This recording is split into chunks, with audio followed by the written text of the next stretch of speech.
ট্রান্সফরমারের cooling system ওনান এবং ওফাফ এর মধ্যে পার্থক্য কি? উত্তর, ওনান এর ফুল মিনিং হলো অয়েল ন্যাচারাল এয়ার ন্যাচারাল, এখানে কোনো অয়েল পাম্প বা ফ্যান ব্যবহার করা হয় না। আর ওফাফ এর পুনরূপ হলো অয়েল ফোর্সড এয়ার ফোর্স। এই পদ্ধতিতে অয়েল সার্কুলেশনের জন্য পাম্প ব্যবহার করা হয় আর এয়ার সার্কুলেশনের জন্য ফ্যান ব্যবহার করা হয়। লো ভোল্টেজ এবং হাই ভোল্টেজের সার্কিট ব্রেকারের নাম ও ব্যবহার বলুন। উত্তর, লো ভোল্টেজের সার্কিট ব্রেকার এমসিবি, এটি 230 ভোল্ট থেকে 450 ভোল্ট পর্যন্ত ব্যবহার করা হয় এবং এর এম্পিয়ার রেটিং 1 থেকে 63। এমসিসিবি, এটিও 230 ভোল্ট থেকে 450 ভোল্ট পর্যন্ত ব্যবহার করা যায় এবং এর এম্পিয়ার রেটিং 10 এম্পিয়ার থেকে 200 এম্পিয়ার এবং সর্বোচ্চ 800 এম্পিয়ার হয়ে থাকে।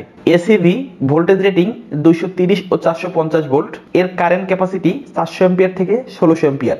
হাই ভোল্টেজের সার্কিট ব্রেকার ভিসিবি 11 কেবি থেকে 33 কেবি পর্যন্ত এবং এম্পিয়ার রেটিং হলো 600 এম্পিয়ার থেকে 4 কিলো এম্পিয়ার পর্যন্ত।